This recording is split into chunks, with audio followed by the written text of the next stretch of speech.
Hello আমার দুষ্ট প্রিয় মিষ্টি বন্ধুরা, তোমরা সকলে কেমন আছো?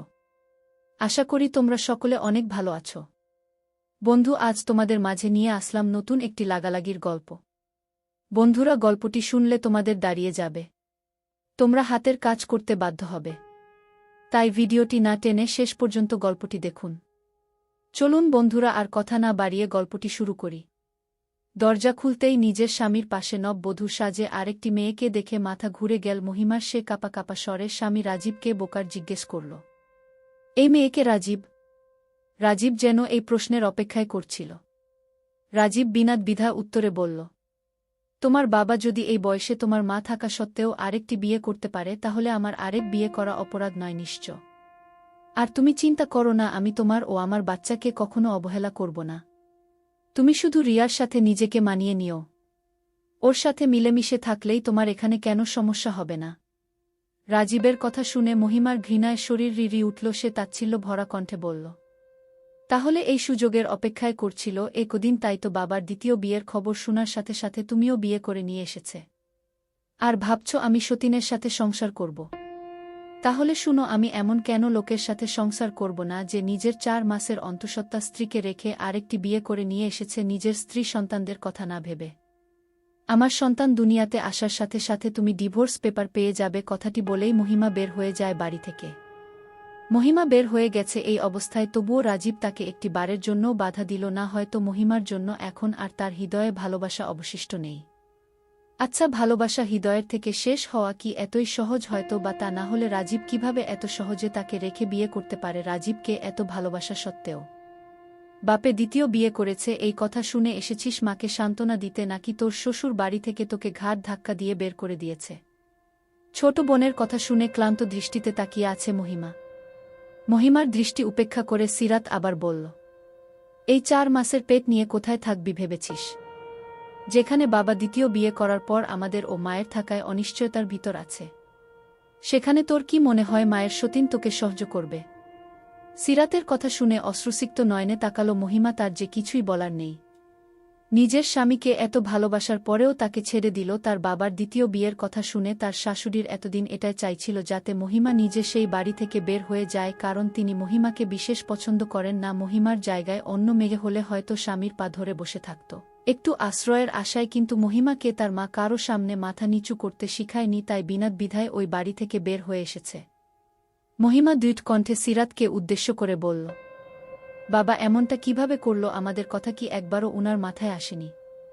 আর মা বা কেন ওই মহিলাকে বাড়িতে ঢুকতে দিয়েছে? আর মাকে দেখে মনেই হচ্ছে না যে বাবা বিয়ে করে নিয়ে এসেছে। মা এতটা স্বাভাবিক কিভাবে আছে?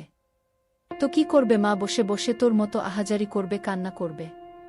নাকি নিজের কপালের দোষ দিবে? আর তুই বাবার বিয়ের কথা বলছিস, উনি আরও 10 বছর আগে বিয়ে করেছে, শুধু বাড়িতে তুলেছে আজ। উনার সাথে নবছরের একটি ছেলেও আছে।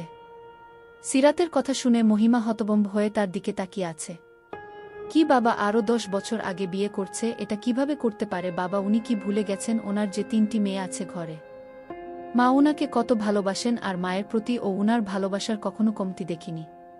তাহলে বাবা কিভাবে এমন জঘন্য কাজ করতে পারে? সেভাবেই যেভাবে তোর স্বামী তোকে রেখে বিয়ে করেছে, তোর এই অবস্থা থাকার সত্ত্বেও। আরও একটি কথা, উনার 3টি না, শুধু 2টি মেয়ে, তুই আর সাইরা। না উনি কখনো আমাকে নিজের মেয়ে ভেবেছেন, আর না আমি উনাকে নিজের বাবা। উনি শুধু নামেই আমার বাবা হয়। সিরাত ও মহিমার কথার মাঝে ঘর থেকে ভেসে আসে কারো কান্নার আওয়াজ। সিরাত সেই দিকে তাকিয়ে বিরক্তিকর কণ্ঠে বলল, এই মেয়ের কি সমস্যা? আল্লাহ জানে, যখন থেকে শুনেছে বাবা আরেকটি বিয়ে করেছেন তখন থেকেই কেঁদে চলেছে। এত ড্রামা মানুষ কিভাবে করতে পারে আমি বুঝি না। কি বলছিস? তুই জানিস না সাইরা বাবাকে কতটা ভালোবাসে, তাই তো মেয়েটি এতটা ভেঙে পড়েছে। কিন্তু তোর মন তো পাথরের তৈরি, তোর তো কষ্ট লাগে না? আর আমি বুঝতে পারছি না মা এত শান্ত কিভাবে বসে আছে। মা কত ভালোভাবে বাবাকে, কিন্তু আরেকটি বউ নিয়ে বাবা বাসায় ফেরার পরে ও একটি কথাও বলেনি। মা এমনভাবে নিজের কাজ করছে যেন কিছুই হয়নি। আমার আর রাজীবের মাত্র 3 বছরের সংসার, তাতেই আমার ভিতরটা ছারখার হয়ে যাচ্ছে। আমি তার দ্বিতীয় স্ত্রীকে তার সাথে সহ্য করতে পারবো না দেখে চলে এসেছি। বাবা মায়ের সম্পর্কের বয়স ও গভীরতা তো আরও বেশি, কিন্তু মাকে দেখে কেউ বুঝতে পারবে না যে বাবা তাকে ধোঁকা দিয়েছে। মহিমার কথায় সিরাত মুচকি হাসি দিয়ে বলল, মায়ের এমন ব্যবহারের কারণ অনেক তাড়াতাড়ি বুঝবে পারবি। বলেই সেই স্থান ত্যাগ করে। আর মহিমা সিরাত যাওয়ার পরে আবার চোখের পানি ব্যয় করতে ব্যস্ত হয়ে পড়ে। শামসুজ্জামান হাত ভর্তি বাজার নিয়ে বাড়িতে ফিরেছেন। এখন তিনি অনেকটাই টেনশন মুক্ত। উনি মনে করেছিলেন নিজের দ্বিতীয় স্ত্রী নীলাকে নিয়ে বাড়িতে আসার পর হয়তো রেহানা বেগম তার দ্বিতীয় স্ত্রীকে বাড়িতে ঢুকতে দিবেন না, অনেক চিল্লাচিল্লি করবেন, কাঁদবেন। কিন্তু রহিমা বেগম এই সকল কিছু না করায় উনার মনে একটু ভয় ঢুকে গিয়েছিল। কিন্তু নিজের মনকে এই বলে তিনি সান্ত্বনা দিয়েছেন হয়তো রেহানা বেগমের তার দ্বিতীয় বিয়ে নিয়ে আপত্তি নেই। রেহানা বেগম বসে তরকারি কাটছেন রাতের খাবারের জন্য। তখনই শামসুদ্দিন বাজারের ব্যাগ এনে রেহানা বেগমের সামনে রেখে বলে, এই নে, আমি আজ সবার পছন্দ অনুযায়ী বাজার এনেছি, আজ সবার পছন্দের খাবার রান্না হবে। শামসুজ্জামানের কথা শুনে রেহানা তাচ্ছিল্য হাসি দিয়ে বলল, আপনার দ্বিতীয় স্ত্রীকে বাড়িতে তোলার খুশিতে এনেছেন এই সকল কিছু? শামসুজ্জামান কথাটি শোনা মাত্রই তার হাসি মুখখানি মুহূর্তেও চুপসে গেল। তিনি থমথমে গলায় বলল, না, ওর জন্য আনব কেন? ও আশায় কি তোমাদের জন্য আমার ভালোবাসা কমে যাবে? একটু ও না। আমি তো আমার বড় মেয়ের জন্যে এনেছি। ও বেড়াতে এসেছে এই খুশিতে। ও বেড়াতে আসেনি, একবারের জন্য চলে এসেছে। রাজীব আরেকটি বিয়ে করেছে তাই। রেহানা কথা শুনে শামসুজ্জামান তেজি গলায় বলল, কি? ও আমার মেয়েকে রেখে আরেকটি বিয়ে করেছে? আমি ওকে ছাড়ব না। কেন? আপনি আরেকটি বিয়ে করতে পারলে ও কেন পারবে না? আপনি যা করেছেন তারপরও মনে করেন ওই বাড়ির ভাত আমার মেয়ের কপালে জুটবে? আমি তো বিয়ে করেছি শুধু একটি ছেলের জন্য, তাই তো আপনার মতো চরিত্রহীন পুরুষ আর কি অজুহাত দিতে পারে? আপনি যদি 3 মেয়ের বাবা হয়ে আরেকটি বিয়ে করতে পারো তাহলে তো ওর বিয়ে করায় কেন দোষ দেখছি না। রেহানা বেগমের কথা শুনে তেতে উঠল শামসুজ্জামান এবং বলল, কি তুই আমাকে চরিত্রহীন বলিস? তোর এত বড় সাহস? হ্যাঁ, আমি বিয়ে করেছি ছেলের জন্য, ও আমাকে ছেলের সন্তান দিয়েছে, কিন্তু তুই 3 বাচ্চার মা হয়ে ও আমাকে ছেলের সন্তান দিতে পারিসনি। তার ভিতর একটি মেয়ের গায়ের রং দেখলেই আমার গা জ্বলতে থাকে। আমি নীলাকে বিয়ে করার পরেও তোদের কেন কিছুতে কেন কমতি হতে দেয়নি? আর কি চাস তুই? যদি এতে তোর মন না ভরে তাহলে এই বাড়ি থেকে বের হয়ে যেতে পারিস। আর হ্যাঁ, তোর বড় মেয়েকে বলে দিবি যাতে স্বামীর বাড়ি ফিরে যায়। আমি ওর বোঝা বইতে পারব না। কথাগুলো বলে থামে শামসুজ্জামান। শামসুজ্জামানের কথা শুনে রেহানা মুচকি হেসে বলল, ঠিক আছে, আপনি যখন চান তাহলে চলে যাব। আর আমার মেয়েদের বোঝা যখন আপনি বইতে পারবেন না তাহলে ওদের সাথে নিয়ে যাব।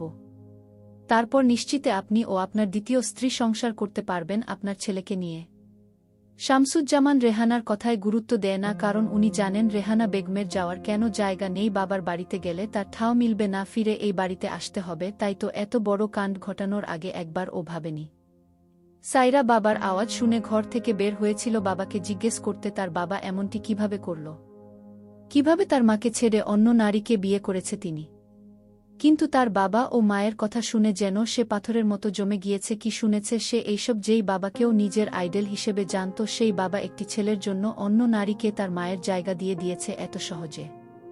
এদিকে মহিমা বালিশে মুখ বুজে কান্না করছে। মহিমা এমনিতেই ভেঙে পড়েছে, কিন্তু এখন বাবার কথা শুনে মরে যেতে ইচ্ছে করছে। বাবা যদি তাকে না রাখে তাহলে তো তার জীবন জাহান্নাম বানিয়ে দিবে শ্বশুর বাড়ির মানুষ মিলে। রাজীবকেই বা কি করে সহ্য করবে সে? অন্য মেয়ের সাথে তার জন্য যে সম্ভব না এই সকল কিছু সহ্য করা। সে যে মায়ের মতো এতটা শক্ত মনের মানুষ না। রাতের খাবার এনেছে রেহানা বেগম, মেয়েদেরকে একসাথে নিয়ে বসেছে খাবার খেতে। তখনই সিরাত মায়ের উদ্দেশ্যে বলে উঠল, ডিভোর্স পেপার রেডি হয়ে গেছে, সাথে করে নিয়ে এসেছি। সিরাতের কথাটি বলা মাত্রই সকলে বিস্ফোরিত নয়নে তার দিকে তাকাল। চলবে।